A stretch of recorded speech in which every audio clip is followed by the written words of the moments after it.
Some of my favorite books have always been Anne Rice's Vampire Chronicles. So, for anyone unfamiliar, the first novel, Interview with a Vampire, begins as a recorded conversation between a vampire recounting his life story and a journalist. It's very gothic, very melodramatic. At its heart, there are two central figures, Louis and Lestat. Louis tells the story, and through his eyes, we see Lestat as a villain of sorts. He is manipulative, cruel, and takes pleasure in violence, kills without remorse. He goes so far as to embrace a little girl, I think 5 if I remember correctly, into being an internal child as an attempt to bind Louis to him in a relationship that feels much more like an imprisonment than affection. From Louis' point of view, it's easy to see himself as a victim, trapped in a world of blood and death and haunted by what Lestat made him into. But the brilliance of Anne Rice's series is that the framing doesn't stay fixed. In the next book, The Vampire's Lestat, everything turns inside out. Lestat becomes the narrator, and this reframes the entire characterization as a villain of Louis' story. Here, we see a man shaped by passion and love, but also deep loneliness. Through his eyes, we see the same events reframed not as cruelty alone, but as a desperate search for connection, purpose, and meaning in a world where love and morality are forever out of reach. That's what makes Rice's vampires so compelling. They're not simply good or evil, not pure victims or victimizers. Rice's vampires are often portrayed as alienated, living on the fringes of society, and struggling with their own monstrous nature, which has resonated with many LGBT readers who see the characters as a metaphor for social isolation and being othered. This makes them creatures of contradiction, violent yet tender, immortal yet profoundly lonely, damned yet searching for redemption.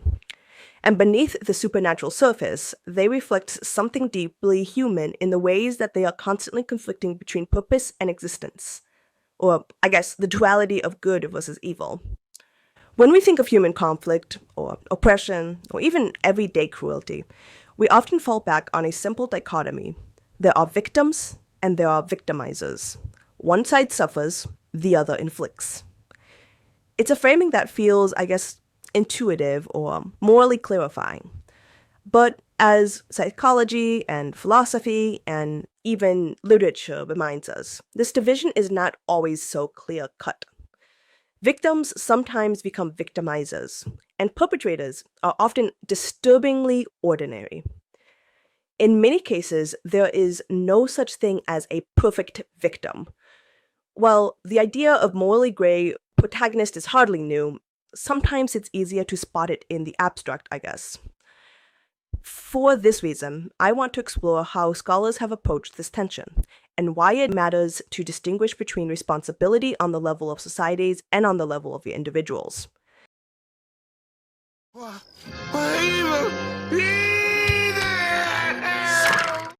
So I guess when we think about cruelty, we often imagine villains. Figures of deliberate malice or personal corruption. It's easier to live with horror when you see it contained in someone else. But in many cases, the worst harms don't require monstrous souls. They require ordinary people moving along grooves that make harm feel routine, necessary, or invisible. A strong example of this can be seen in the works of Hannah Arendt. In her nonfiction book, Ekman in Jerusalem, A Report of the Banality of Evil, she draws on a 1961 reporting on the trial of Adolf Eichmann for The New Yorker. At that trial, Arendt observed that Eichmann, a Nazi official who organized the deportation of Jewish individuals to extermination camps, did not present as a man of monstrous passion, but as a diligent, ambitious bureaucrat whose language was made of stock phrases and officialese. She argued that this empty, cliché-ridden way of speaking reflected an inability, or perhaps a refusal, to think from another person's point of view. And, that is, sheer thoughtlessness could enable enormous crimes without requiring demonic intent. She argues that this form of evil was banal. That is, it arose from ordinary people following routines, chasing promotions, and speaking in dead formulas that dumb judgment while still leaving them fully responsible for what they do. In her portrait, the cliches weren't a mask hiding secret hatred. They were the very mechanisms that disabled judgment. a language he reached for because he was genuinely incapable of uttering a single sentence that was not a cliché. And that incapacity was bound up by the inability to think from the standpoint of someone else. If evil runs on empty talk, we must look less for inner depravity and more for the social conditions that make such emptiness work. To deeper understand this point, Primo Levi, an Italian Jewish chemist and Auschwitz survivor, wrote about his experiences in his 1947 camp memoir, published in English as Survival in Auschwitz, also known as If This Is a Man. In his memoir, Levi says he isn't trying to add new accusations so much as furnish material for a quiet study of certain aspects of human mind. Treating the camp as a brutal biological and social experiment that reveals how people behave under extreme necessity. In one famous chapter, The Drowned and the Saved, he distinguished those crushed by conditions, the drowned, from those who claw out small advantages, the saved, showing how survival pressures mute ordinary moral instincts and create harsh gradients of power among prisoners themselves. He then details the rise of power prominence, capos, cooks, nurses, orderlies, all whose tiny privileges came with the price of betraying solidarity, illustrating how the system can recruit the many into distributing harm downward. Levi names and analyzes this moral tangle as the gray zone. It's his term for the blurred spaces where victims under coercion perform functions that help the system run, sometimes to survive, sometimes to gain a sliver of safety, so that the clean lines between innocent and guilty break down.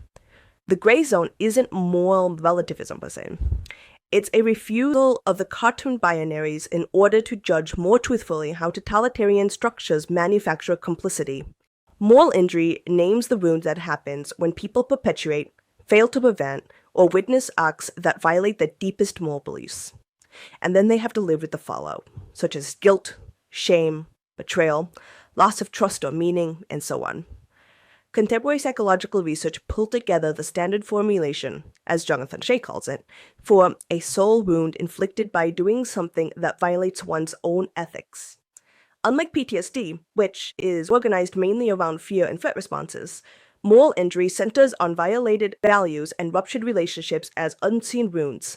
If, as Un argues, great harm can flow from routinized thoughtlessness and cliché, the moment someone later does think from another standpoint, the reckoning can be crushing.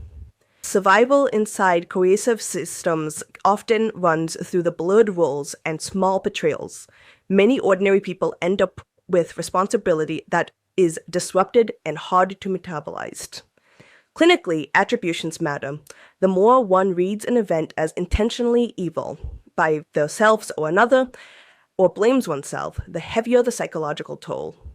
This is one reason why moral injury so often intertwines with guilt and self-condemnation. At the same time, trauma science reminds us that these states ride on real body-level imprints of overwhelming experience, which is why purely cognitive reframing rarely suffices. In a sense, moral injustice is the afterlife of conscience in the wake of collective harm. Distinct from fear-based trauma, it intensified how we assign intention and blame, and already anticipated by Ant's banality and Levi's gray zone.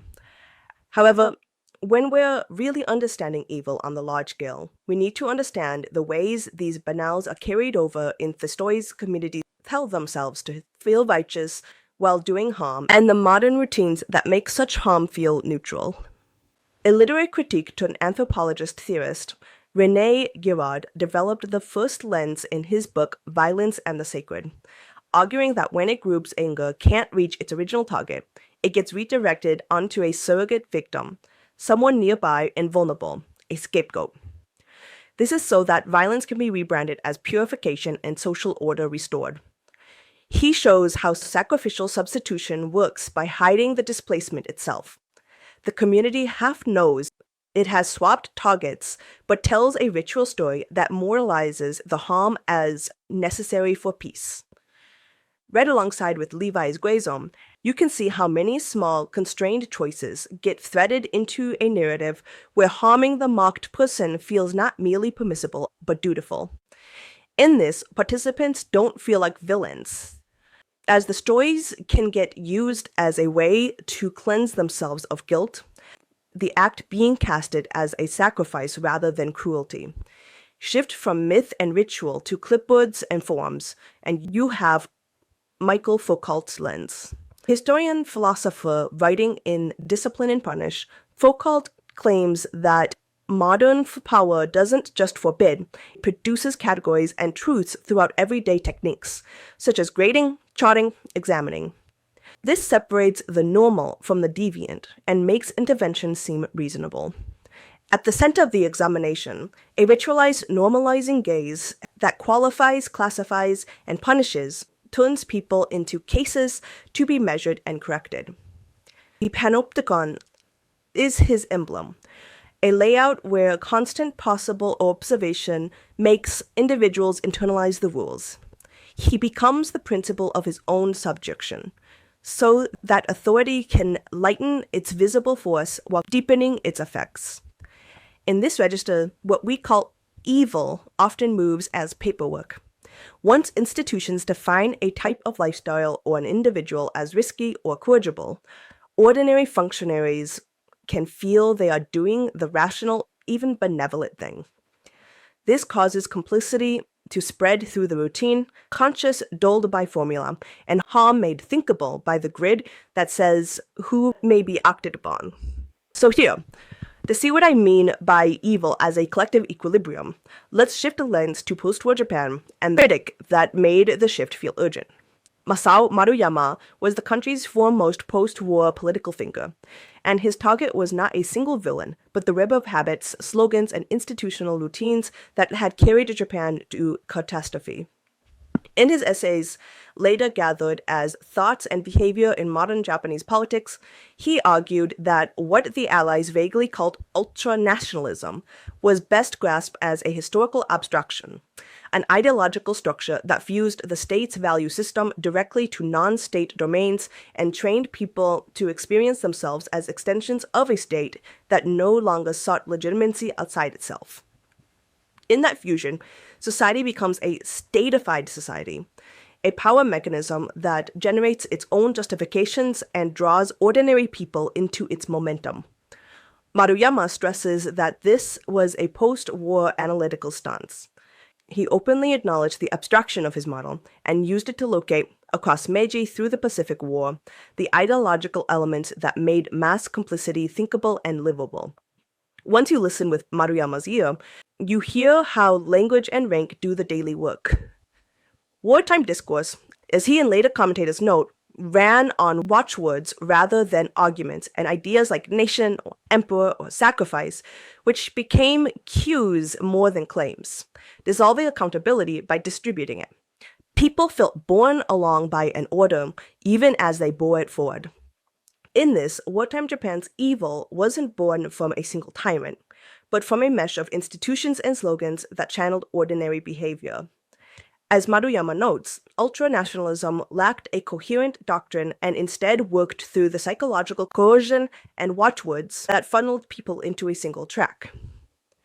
What resulted was a massive system of irresponsibilities, in which authority was sacralized at the top while officials below became timid vassals, enabling power to flow without anyone fully owning it.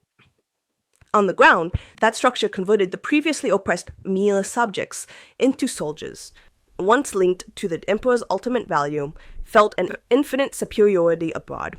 Pressure vented downwards as brutality, so the war machine's harm emerged from many routine roles, not a few monstrous wills. In post-war Japan, the wartime habit of rule by forms didn't vanish. It was refitted into ministries, schools, and police reorientated their checklist to form new democratic norms while still sorting people into cases to be managed.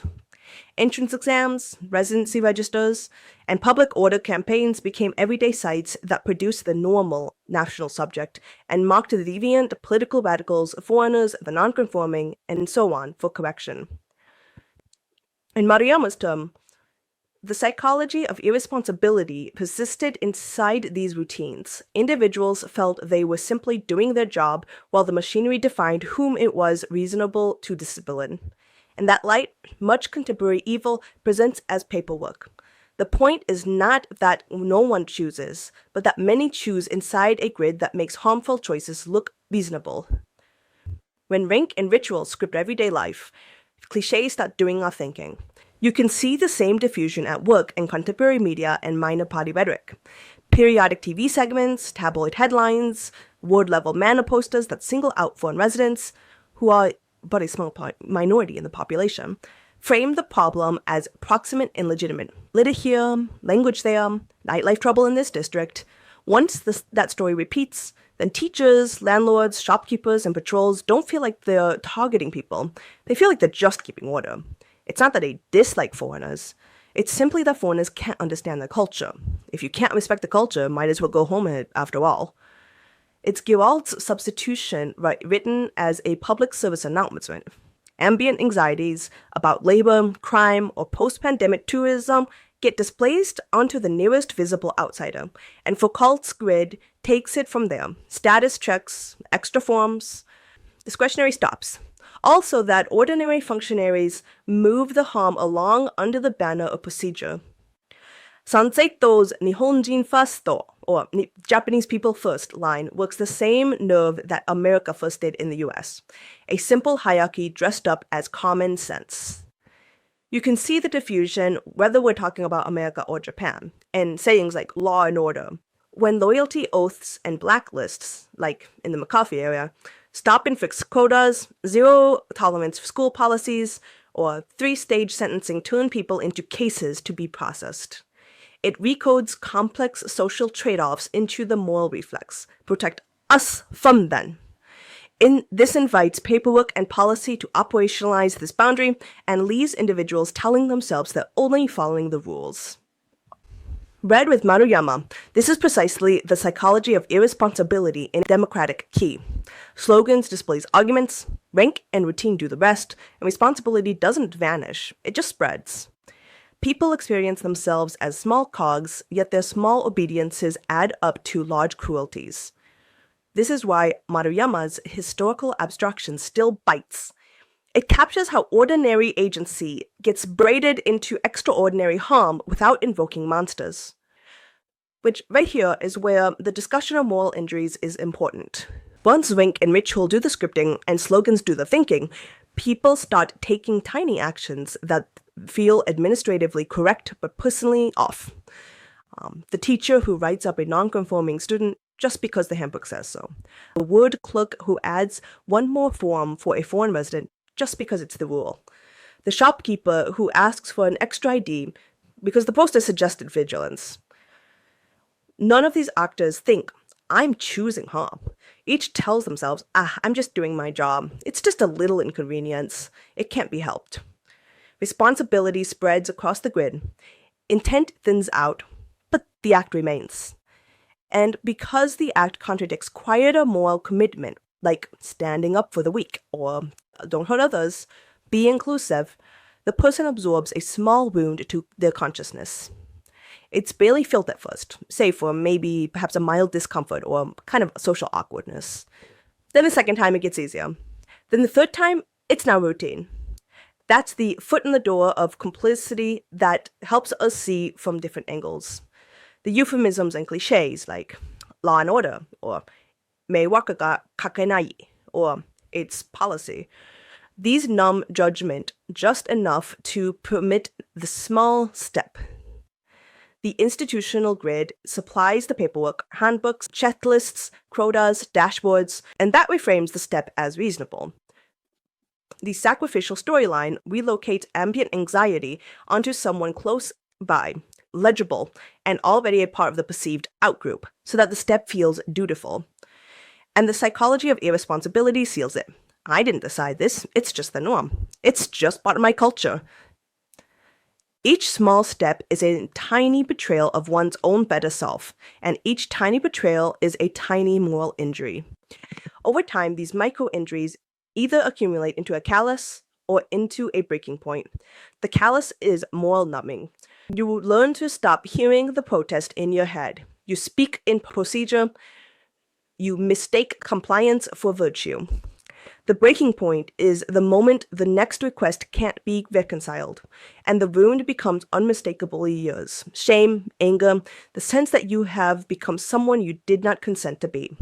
In Maruyama's terms, this is how an order teaches ordinary people to carry harm forward while feeling carried by it, and why the aftermath looks less like fear and more like a damaged relationship with one's own consciousness.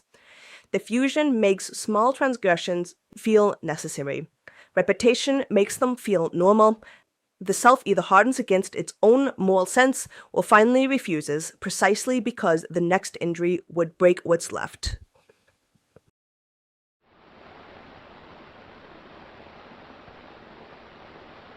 I am Dracula. Oh. So I started out this whole video talking about gay vampires thanks to Anne Rice. As I said before, the book Interview with the Vampire is set in Louis's perspective. However, what I didn't mention is that Louis wasn't just a generic man before Lestat embraced him. Louis was a wealthy plantation owner in the 18th century Louisiana, whose prosperity already rested on enslavement. Now, here, I'm going to talk a lot about Interview with the Vampire, and then I'm going to talk about more vampire stuff. So if you have never seen Interview with the Vampires, or read Camille, or have watched the movie The Sinners, this section will talk a lot about the spoilers in those movies and books, just for the sake of this discussion. So if you don't want any spoilers, please skip this section. Anyways, Louis was a wealthy plantation owner. When Lestat turns him, the conversation doesn't just make Louis a predator, it rearranges the optics through which he sees his world. The people he once called his property are suddenly legitimate people. However, there's not only labor that props up his gentility, but also those particular lives he begins to experience with a new sensory cruelty. They're warm vessels he could drain. That hunger, it doesn't invent his exploitation, it exposes it. The house staff who once moved through his periphery begin to look back at him. They have superstitious murmurs, until Louis understands that the terror they feel towards the vampire is the terror his plantation already required, now stripped of his euphemism. And so then, in all of his melodrama, Louis begins to refuse to feed. So he tries to only feed on animals, but then he starts off. So then he begins to dither on the margin of the city, because every human face is now both a person and a ration. Each compromise, say, only those who are dying, or only the condemned, or only once this week, all of these pull the wounds open more and more. And then Claudia, this young little girl who is near death, that gets turned into a vampire at about the age of 5, she begins to deepen this fracture because she converts his private struggles into a shared life he can no longer partition. In a sense, Claudia was created to bind him. She is at once his child, and his mirror, and his judge. Her appetite is immense. Her mind grows keen while her body never does. She becomes a sentient being trapped in a 5-year-old's body. She cannot change. And she needs Louis to teach her how to live with what they are, even though he cannot accept that. Louis' ethics begin to function like levees patched over every storm. He will not kill until he does. He will not lie to Claudia until he does. He will not recruit another into their fate until the night he does exactly that for Claudia's sake. After Louis and Claudia kill Lestat, they end up in Paris, and Louis starts bonding with another vampire. And at that time, Claudia feels like Louis is going to abandon her. So she begs for a companion who won't. And this is when she brings Madeline to Louis, a grieving woman who had lost her own daughter and loved Claudia because Claudia could not die. Louis knew precisely what that act means, and he swore he would never cross that line. But then the moment crystallizes his whole arc.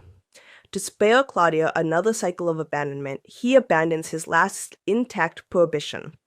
To protect the vulnerable, he makes the vulnerable into what he loathes in himself. But it does not save them. Madeline's turning seals their doom at the Feuille de la Vampire, and Claudia's execution follows. Louis' tragedy is that the more he tries to be merciful despite his vampiricism, the more that his vampiricism corrupts him. Small rationalizations, diffused responsibility, and finally an irreversible act that is done in love that completes the harm. Weiss's vampires are a clear attempt to deeper explore the humanity of the classic vampire monster. But even in historical works like John William Polidori's 1819 The Vampire or Bram Stoker's 1897 Dracula, we see vampiricism is coded as forbidden desire. Sheridan Le Fanu's 1872 Carmilla is one of the first vampire tales to stage a female-on-female desire as both irresistible and indictable. It sits on the hinge where emergent medical legal discourse about sexuality, or the talk of your natural, the degenerate, the contagious, all of these meet popular entertainment. The novella packages same-sex desire inside a safe moral technology. It first invites fascination, also known as aestheticize the forbidden, then rename it as classificatory language, pathology, foreignness, perdition, and finally neutralize it as a ritual of hygienic destruction. The work's double address arouses curiosity while staging punishment, lets publishers, censors, reviewers, and readers enjoy transgression under the alibi of moral caution. The beauty of the plot comes from its display of Victorian social control as the language shifts from romance to classification. And once this category is named, what begins as a girl's confusing attraction ends in a public health procedure. Contemporary allegory makes these mechanisms explicit.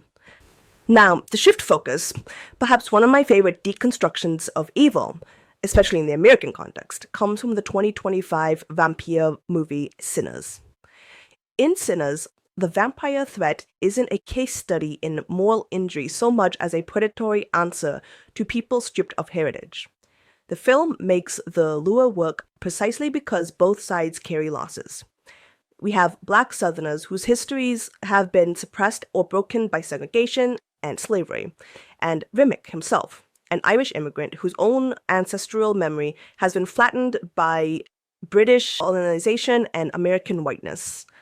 Remick hears in Sammy's music a line back through time.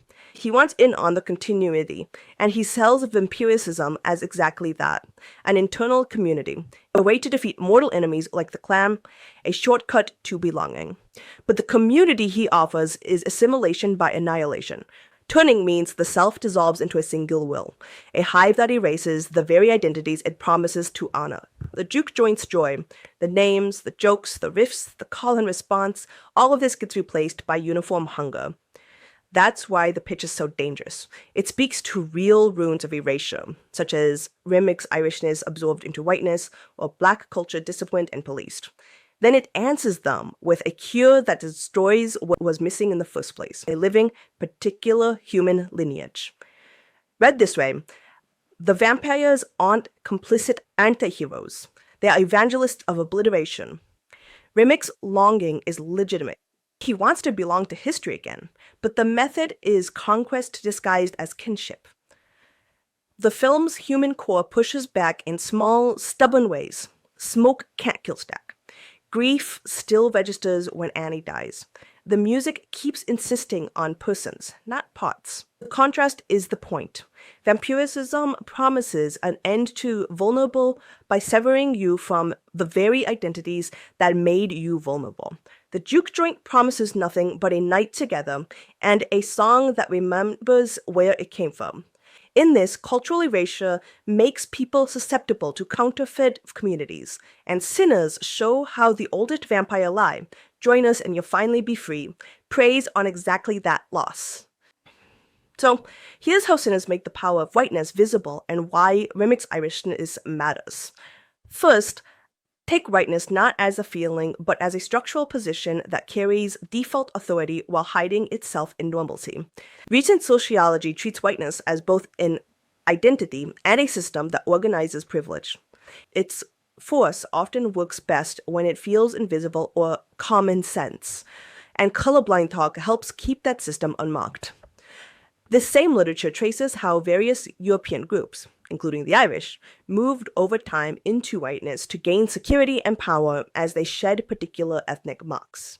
So that Irishness in the United States could be swallowed by a broader, more powerful category that still demanded conformity to its racial order. Second, whiteness doesn't just absorb Europeans. Its logic shows up wherever proximity to it buys status.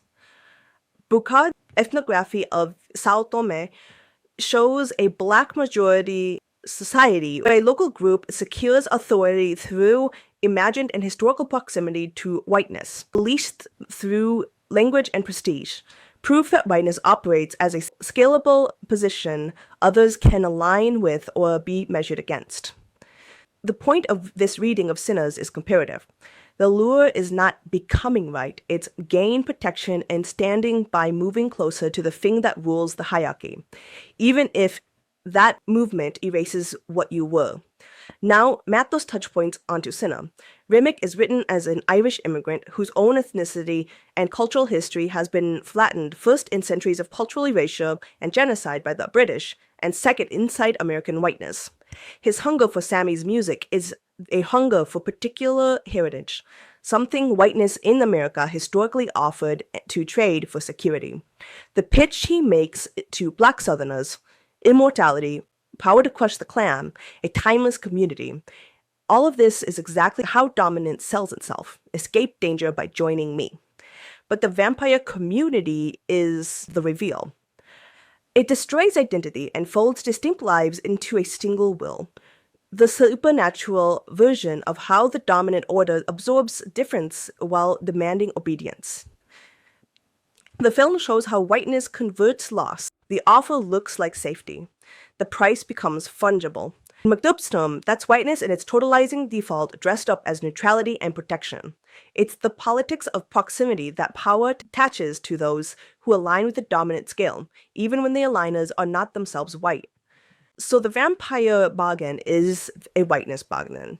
Protection is exchanged for erasure. Remick's longing, to belong to a party, to a song, to a people, humanly legible precisely because whiteness hollowed out his particularity. But his method, subsuming others into a hive, is a logic of dominance, not communion. Okay, Mr. Smith. Family Mauskowitz. How many? 5. Oh, I mean 4. Okay, next. Papa, why did they change my name to Tilly? So, in all transparency, I am interested in this reading of Sinners because it directly reflects my own familial history as a descendant of famine-time Irish immigrants in the US. So I'm going to take a moment to kind of reflect on that identity more closely to understand exactly what it means and what it means for me. If you're not interested in hearing this kind of self-reflection, feel free to skip ahead.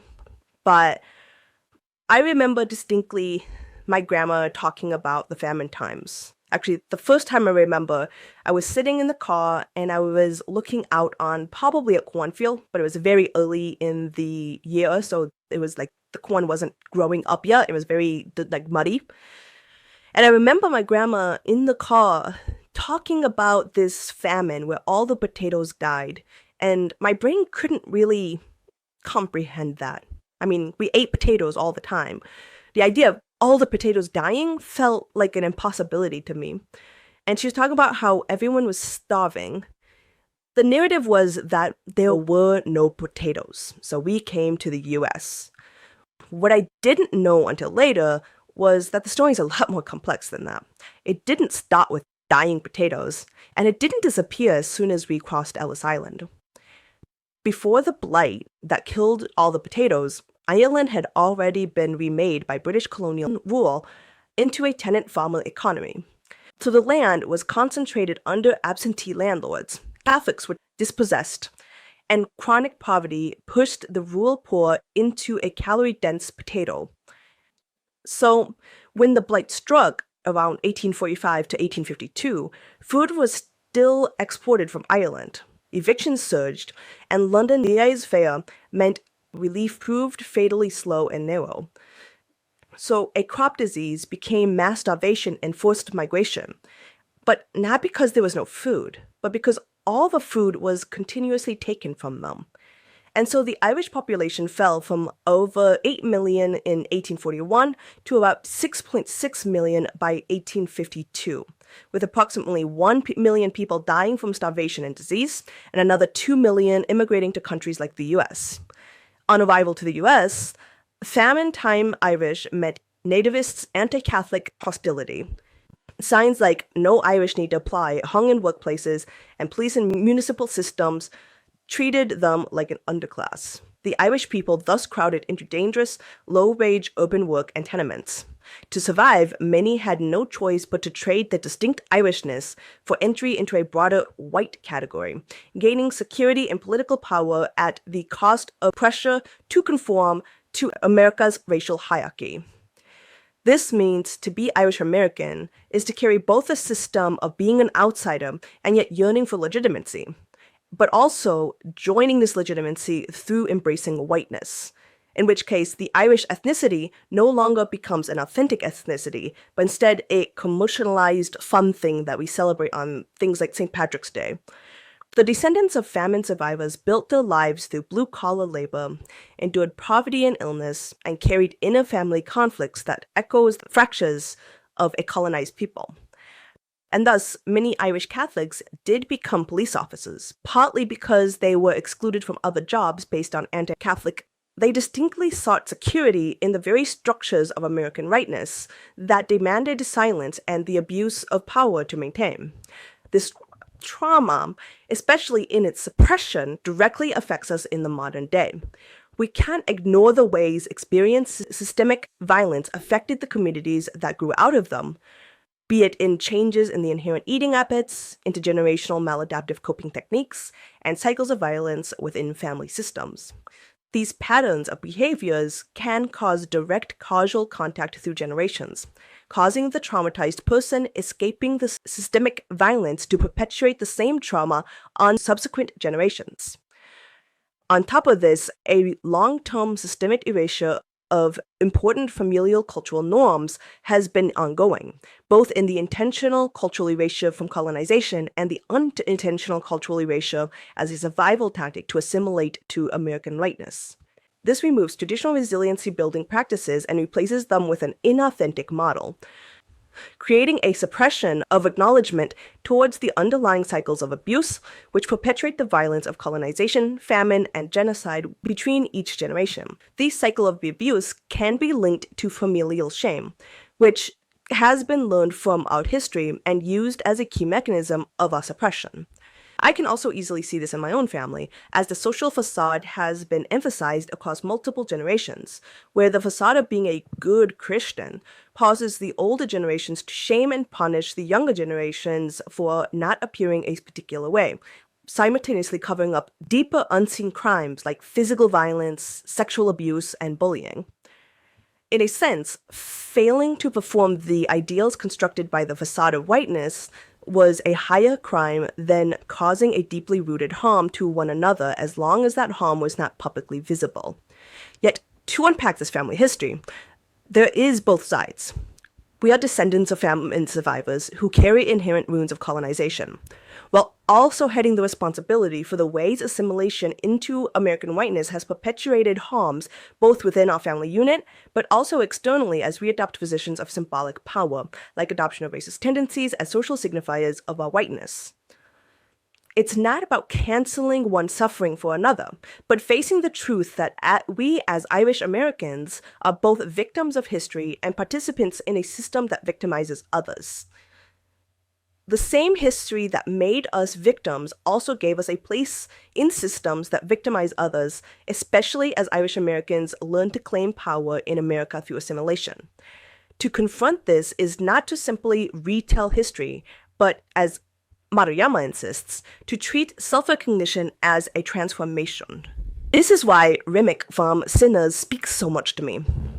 The experience of coming from a diaspora whose history has long been erased through the generations and finally given up to the lie of whiteness, seeing the beauty of a pure display of culture becomes alluring.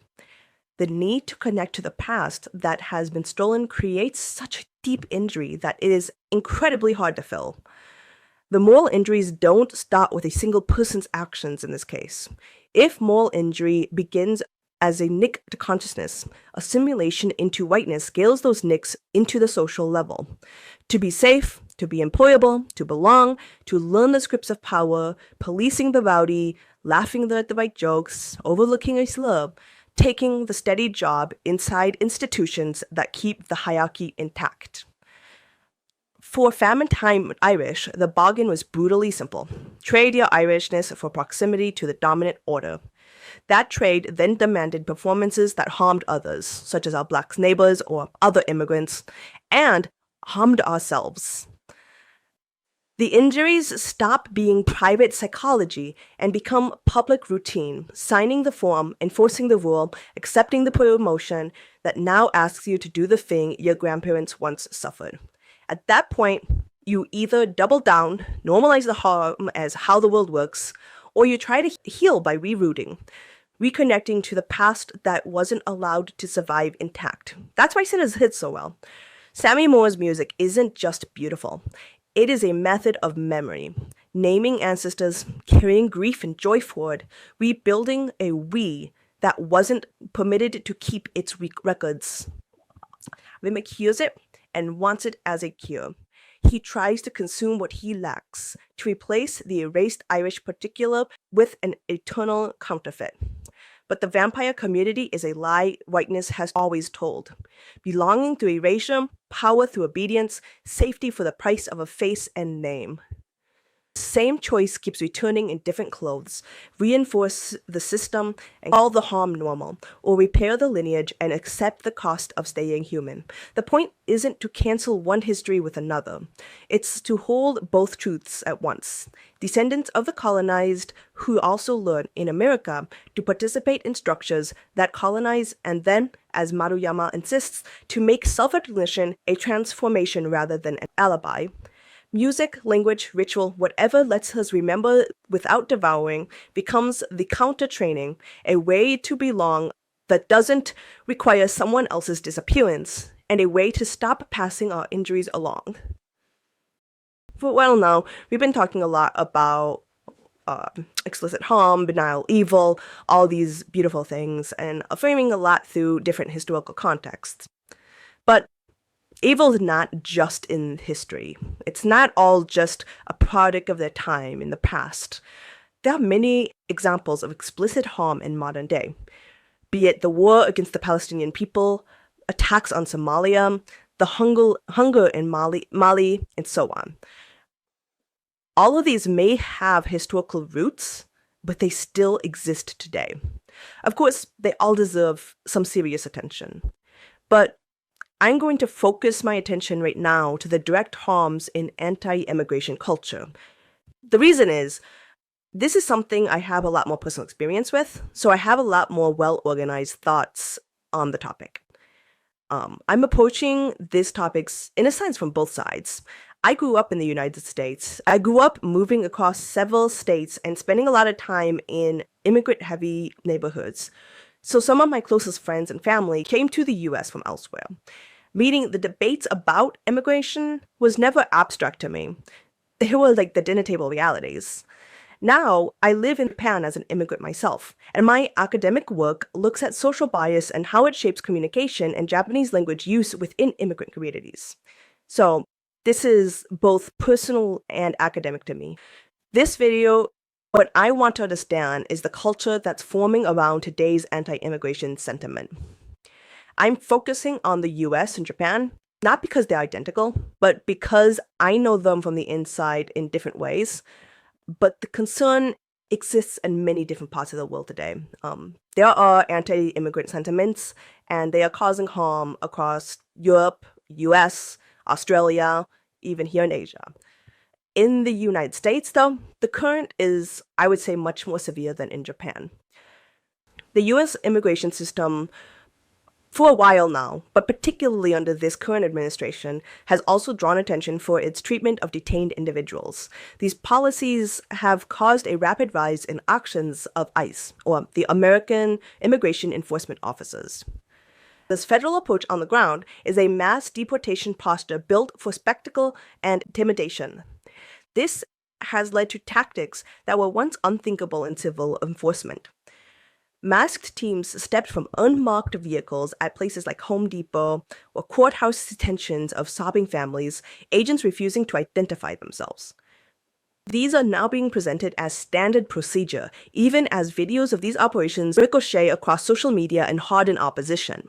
Accountability has been intermittent at best.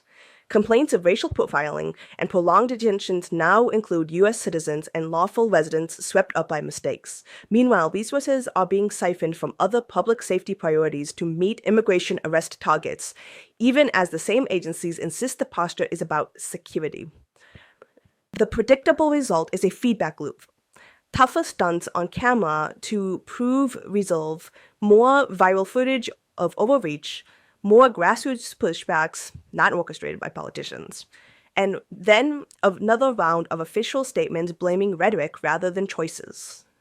This has even led to one of the largest protest demonstrations in the No Kings March, where more than 2,700 No Kings protests were held across the US, 2 million more than at the previous rallies in June. From New York to Boston, Seattle, and Los Angeles. 7 million people across the United States of America delivering a message to Donald Trump. In Japan, anti-immigrant policies are also growing, following many of the examples set by Trump. For example, recent slogans like Nihonjin First, or Japanese people first, or Gaikokujin Yugu ni no, or no to preferential treatment of foreigners, have been used on TV panels and world-level campaigns to justify tighter residency checks at city counters, stricter gatekeeping for welfare and public housing, and social and ward measures that treat rising foreign enrollment as a burden to be contained, which is also ignoring that there have already been long-documented history of major issues of discriminations against foreigners in these areas. The pitch frames these steps as fairness and patriotism, not discrimination, and it is carried out by the studio talking points into draft municipal rules and ordinances. Politicians are now running on the repertoire that they are linking crime, security, and cost to gaikokujin, or foreigners, promising local ID regimes, benefit tightening, and expanded surveillance even in districts with relatively few foreign residents. What was once an online grievance has become an electoral platform and concrete local proposals. One major engine running these sentiments in both countries roots in the norm of signaling. When elites and media frame hardline stances as acceptable, ordinary people conform to what they think most people like us believe. Essentially, people take their cues from what seems normal in their group. If politicians, talk show hosts, and big accounts start calling migrants an invasion and praising harsh measurements, many viewers assume people like us think that way, so even fence sitters feel safer saying tougher things and backing tougher policies. In other words, the public perception of the group norm shifts first, and then the individual attitudes and behaviors slide to match that perceived norm. At the level of attitudes, the rate of evidence since the 1990s is that ethnocentrism, cultural threat, not pocketbook strain, best predicts anti-immigrant views. Shifts in the economy don't move opinion as much as beliefs about us versus them, national identity, and cultural boundaries. Anti-immigrant attitudes aren't driven by they'll take my job math. They're driven by they'll change who we are. Studies since the 1990s find opinions move more with stories about identity. Who counts as us? Whether newcomers fit our language, our values, our way of life. All of these are more important than layoff or wage charts or GDP. That's why rhetoric about culture, crime, and protecting our way of life reliably shift views, even when the economy is fine or the listener's own job isn't at risk. Anxiety can be mobilized with identity-coded messages even when respondents aren't personally competing with immigrants for jobs. The result on the ground isn't just angry talk. It's how detention, enforcement, and case processing are narrated as normal public safety. Bureaucratic routines are translated into harm, all of which trauma researchers and legal scholars have linked to lasting psychological injury among detainees and families separated in the process. Those who oppose immigration often mean they oppose settlement and membership. Short-term labor is fine, but permanent belonging is not. In interviews in Japan, participants were broadly okay with temporary foreign workers, but turned negative once immigration was clarified as long-term residency or naturalization. The core justification wasn't wages, it was identity. Many feared loss of Japanese culture, which they defined as a bundle of values such as politeness or omoiyari or rule following, seriousness, kindness, omotenashi, all those type of things. That identity lens also explains a striking asymmetry between pragmatic divergence, where the same respondents made an exception for care work immigrants because the material needs was obvious, even as they rejected immigrants in general on identity grounds. At the electoral level, ruling party rhetoric that reframes immigrants as labor inputs can shift skepticism from who we are to economic insecurity frames, order and stability, which then predict voting. And thus boundary policing shows up even away from policy. So teens with no foreign ancestries are repeatedly misread as non-Japanese because they don't match the unspoken template of Japaneseness, and then treated accordingly. The point isn't celebrity gossip, it's evidence that everyday interactions enforce a narrow racialized idea of membership. Those social cues dovetail with the policy talk. If we are defined by a moral style and a look, permanent newcomers feel like an erosion by definition. Across both countries, you can see how anti-immigrant culture is built. Identity-first narratives make exclusion feel protective and reasonable. Parties and media normalize harsh stances as group loyalty, and institutions implement the line through routine. In US debates, that means messages that sanction open prejudice and the steady elevation of security logics in detention and enforcement. Anti-immigrant rhetoric works by flipping a basic in-group, out-group switch. It tells the majority that who we are is fragile. The newcomers don't share our values, and that visible difference signals danger. Once identity is framed under this threat, everyday uncertainty hardens into social anxiety. People like us are losing ground. And that anxiety becomes a resource politicians can mobilize, promising protection, purity, and control if the public will police that boundary. Trump's vocabulary aims at separation as a social ideal and treats mixed spaces like schools or neighborhoods or workplaces or public benefits as a thing to resegregate. The pitch is an identity move. Immigrants are framed as a block that dilutes us, so the cure is to sort, exclude, and remove. That promise of restoring boundaries converts group fear into a governing program. Keep our culture intact by keeping them out or apart, and use state power to reinforce the split. Following a similar lead, in Japan, this dynamic is packaged as cultural defense. Sanseito message codes immigrants as a value threat. So, for example, manners or order or language or schooling or welfare or fairness, all these things, they are framed as threatening. This recast exclusion as patriotism, Nihonjin Fusto.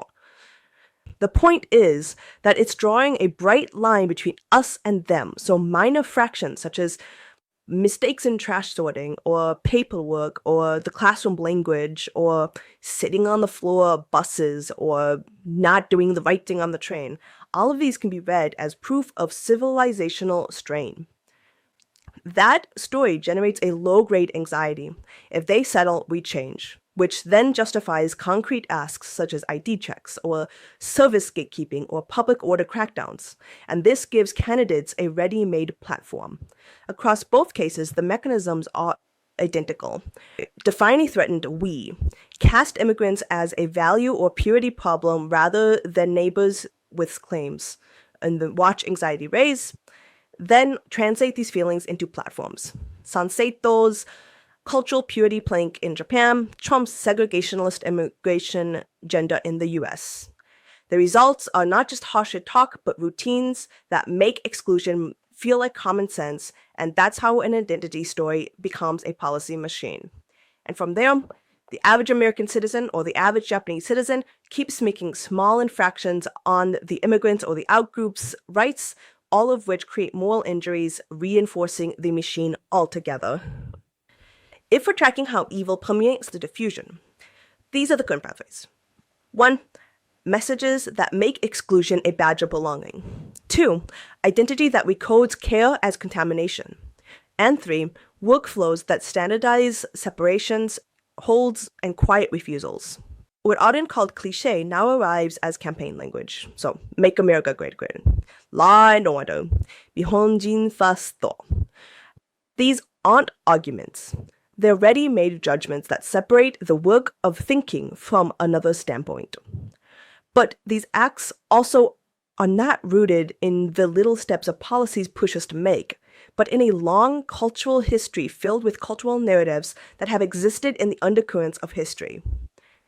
Not one politician is ever the root of such a thing.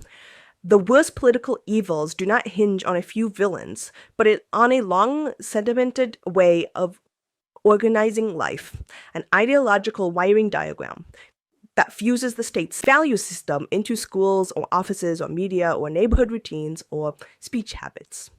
This is what Maruyama would call ultranationalism, or the historical abstraction. Not a hunt for a mastermind, but a model of how authority becomes immanent into everyday practices across eras. So people experience themselves as being carried by the order even as they carry it forward. Because that structure is historic rather than episodic, the remedy can't be aimed only at bad actors. It has to reach down into habits of judgment and memory. In post-war Japan, insistence on self-recognition as mental transformation meant that citizens must learn to see the continuities from pre-war to post-war, identify how bureaucratic forms and inherent cliches keep laundering them, and then re-educate perception so initiatives is not surrendered to rank or to ready-made watchwords. That work is not decorative, but precondition for democratic responsibility, an inward reform that equips people to resist the next reasonable injustice presented as mere procedure. And because elites alone will not do this work, Maruyama redefined the task of intellectuals not as custodians of party lines, but as public critics who expose how post-war common sense still bears pre-war reflexes, and who help rebuild the civic language in which arguments, not watchwords, not scapegoats, can be heard. In other words, responsibility becomes a shared, slowly built capacity to recognize the structure we inhabit, to refuse the ease of ritualized thinking, and to redesign roles and institutions so that ordinary obedience no longer aggregates into extraordinary harm. If you take Maruyama seriously, the target is not a handful of loud politicians. It's circuitry that teaches a society who counts, who obeys, and who can be acted upon. In this, American whiteness is built on acquiring safety from shedding particularity and excluding the non-white, which changes over time, to police the boundary for status and power. That is the template Trump exploits. Not an aberration, but a logic perfected. Dress segregation as security. Rename neighbors as an invasion. Turn spectacle raids and quotas into patriotism, and insist that the cruelty is just procedure. The message to the already inside is the same bargain of belonging by helping keep someone else as lower and out altogether. And story, read in the same lens, is actually not so different as it may seem. The idea of Nihonjinon hardened Japaneseness into a moral style based on appearance, accent, manners, and omotenashi. It then naturalized that style as the boundary of the nation. That means ethnocentric tendencies are not just random flashes of bigotry. They're the everyday choreography of the statified society that Maruyama diagnosed. Even the acceptance is conditional. Useful and temporary workers, and the price of inclusion is cultural thinning. Speak perfectly, move correctly, keep ancestry quiet, and still be ready to be resorted when the wind shifts. The police check that ignores your passport because your face doesn't quite fit is not a mistake. It's the point of the template. Put side by side, whiteness and Japaneseness are two names for the same convenience, a majority identity that sells protection by manufacturing an outgroup.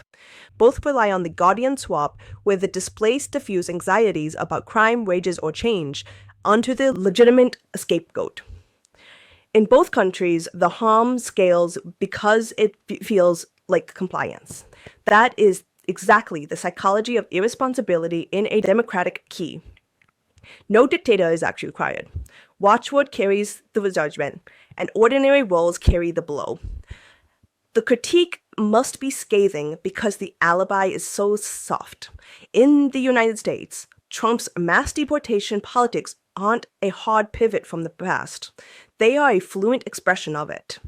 In both places, the villain story is part of the problem because it lets the rest of the ordinary person off the hook. The real engine is a culture that spreads responsibility thin until cruelty arrives as administrative sense. Maruyama's answer was not to swap villains for heroes. It was to change the fundamental wiring.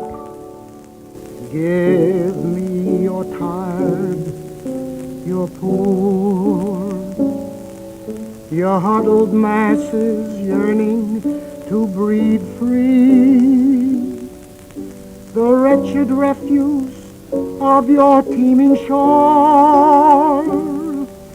Send these, the homeless, tempest-tossed, to me.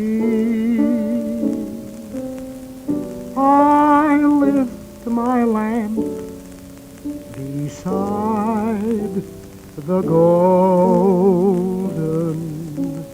door. Give me your tired, your poor,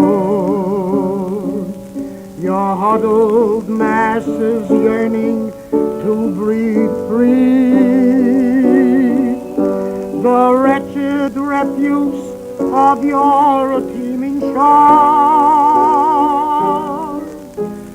Send these, the homeless, tempest-tossed, to me. I lift my lamp beside the golden door.